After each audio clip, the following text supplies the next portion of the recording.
मोहतरम। जी, मेरा आपसे सवाल ये है कि एतराज साहब से कि आप सब लोग बहुत वीवीआईपी हैं, बहुत काबिल एहतराम शख्सियत है हम सब आवाम के लिए, लेकिन मेरा आपसे सवाल ये है, क्या कभी आप लोगों ने खुद सफर किया है 2 किलोमीटर 3 किलोमीटर बगैर किसी प्रोडक्शन के, बगैर किसी वीआईपी प्रोटोकॉल के? जैसे आज सुबह मैं खुद इसी एक मसले का शिकार हुआ। सुबह आवाज आ रही है आपको मेरी? जी जी, दोहराइएगा। आप कह रहे हैं क्या हमने कभी 2 किलोमीटर कहाँ पे सफर किया? 2 किलोमीटर आपने बगैर किसी प्रोटेक्शन के, बगैर किसी वीवीआईपी प्रोटोकॉल के सफर किया है, जहां आगे पीछे गाड़ियां सफर ना कर रही हो, रेंजर्स की और पुलिस की। आप लोगों ने यकीनन नहीं किया होगा। मैं आपको बता रहा हूँ कि यहाँ कराची के अंदर, जैसे सोजे बाजार का इलाका है, यहाँ पे कुछ दिनों पहले इन्होंने पूरे का पूरा पुलिस थाना मुअत्तल कर दिया। यकीनी बात किसी खास वजह से मुअत्तल किया होगा, लेकिन उसके बावजूद इस वक्त भी कराची के सोजे बाजार थाने की 1 नंबर से लेके और सोजे बाजार मार्केट तक का जो स्ट्रेट रोड है, वहाँ पे 3 बैंक्स हैं और वहाँ पे आए दिन लड़के स्नैचिंग करते रहते हैं, मोबाइल स्नैच करते हैं, बैंक से लेके जो रकम लेके निकलते हैं उसकी बैंक की रकम लूट की जाती है और इसका कोई जवाब नहीं है। इसलिए बेहतर यह है कि इसको फौज के हवाले किया जाए और बराए मेहरबानी ये चक्कर छोड़ा जाए कि जमहूरियत क्या कहती है, जमहूरियत क्या नहीं कहती। मेरे हिसाब से ऐसी जमहूरियत पे 100 बार लानत और खुदा हाफिज। जी, एक तो खैर मैं अब आपका सेंटीमेंट है और आप जो कराची के अंदर टेंशन है उसने किसी न किसी तरीके से तो निकलना है, लेकिन मैं इस बहस में नहीं जाता कि हमने कहाँ कहाँ सफर किया हुआ और किस तरह सफर किया हुआ है। वो एक रिकॉर्ड का मामला है, वैसे भी एक फ्रोही मामला है कि हमने कहाँ पे। बुनियादी बात यह है कि जो कराची में रहने वाला है वो जिस जमहूरियत के अंदर हम दबाव डाल के काम करवाना चाह रहे हैं वो उनके ख्याल में इट हैज फेल्ड कंप्लीटली। मतलब वो खून से आलूदा मोहल्ले हैं, वो आसेब ज़दा मोहल्ले हैं, हजारों की तादाद में हैं, लाशें गिर चुकी हैं रमजान में। People don't wait for this. वो कहते हैं आर्मी के हवाले करें, बी डन विद इट। ये आर्गुमेंट जो है बड़ा पावरफुल अब डेवलप हो रहा है कराची के। ये देखें, आर्मी के हवाले करें और बी डन विद, ये कराची इस पे इत्तफाक राय नहीं है रखती।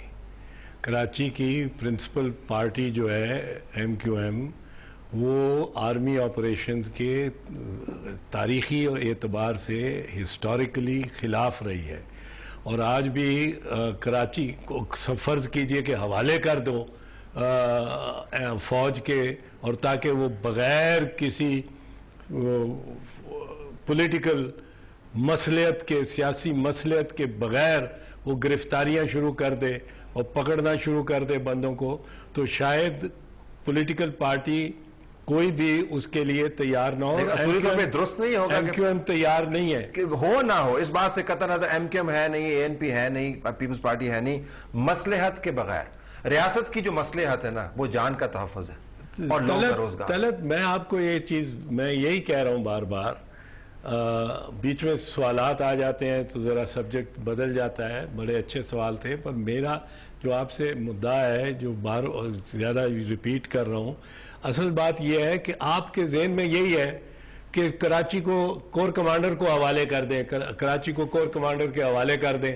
आप, मेरे भाई का भी यही है कि ये हो नहीं सकता, ये मुमकिन नहीं है, ये फौज के लिए मुमकिन नहीं है। फौज हमारी नॉर्थ वजीरिस्तान में फंसी हुई है, ये और भी फंस जाएगी, लेकिन फौज को इस्तेमाल किया जा सकता है और फौज को इस्तेमाल किए बगैर कोई आपके पास और ऐसा इंस्ट्रूमेंट नहीं है जो सियासी मसलियत के बगैर, जमाती मसलियत के बगैर इस वक्त या जुडिशरी है या फौज है जो इस वक्त कराची में कोई ऑपरेशन या कोई सुपरवाइज कर सकती है या कर सकती है।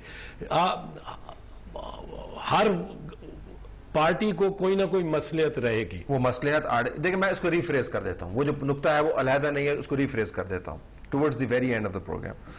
वो जब कहते हैं कोर कमांडर के हवाले कर दें, इंटेंट ये है कि सियासी मसलियत से बाला होकर अगर ऑपरेशन हुआ तो ही मुअस्सर होगा। जब आप सियासी निजाम के ताबे कर देंगे तो वो मसलियत से भरपूर ऑपरेशन होगा, ना वो आर्मी करना चाहेगी और ना वो मुअस्सर होगा। तो कोर कमांडर के हवाले करने से मुराद ये नहीं है कि उनको बिल्कुल ही हवाले कर दें। वो कह रहे हैं कि मसलियत से बाला ऑपरेशन चाहिए हमें, वो हो नहीं सकता अगर कायम अली शाह साहब करवाएंगे तो। नहीं, वो लियारी में नहीं जाएगी फौज। नहीं, फौज को जहां भी जाना चाहिए, जहां भी, उसके लिए पहले they need a free hand that way. It can't be given a free hand. It has to be given the proper line and proper parameters and proper targets, so to say, proper areas and identified areas, या वो खुद identify करे, वो खुद identify करे, but वो it should be a hit and run operation. This is a wrong expression to use. In and out operation. In and out operation. Targeted operation. कोई फौज की static position नहीं होनी चाहिए इस एक बड़े शहर में. Static widespread position से आर्मी सक इन हो जाएगी, कभी निकल ही नहीं सकेगी. I have to leave the program here. Thank you so very much नाज़रीन. एतजाज अपना आर्गुमेंट बड़ा फोर्सफुली कर रहे हैं कि फौज को इस्तेमाल करें, लेकिन जो पैरामीटर है वो कानूनी और आईनी हो और होना सिविलियंस के ताबे चाहिए और in and out kind of operation हो, टारगेटेड ऑपरेशन हो, लेकिन किया जा सकता है. और अगर ये सिविलियन हुकूमत ने नहीं किया तो फिर इनके ऊपर दबाव बढ़ाएं और इनसे करवाएं, उससे आगे की बात नहीं है. बहरहाल एक और राय भी सामने आ रही है, उसके ऊपर हम मजीद प्रोग्राम करेंगे. स्टे ट्यून्ड नाज़रीन, इसके बाद हमारी ट्रांसमिशन जारी है. हमें इजाज़त दीजिए. अल्लाह हाफिज.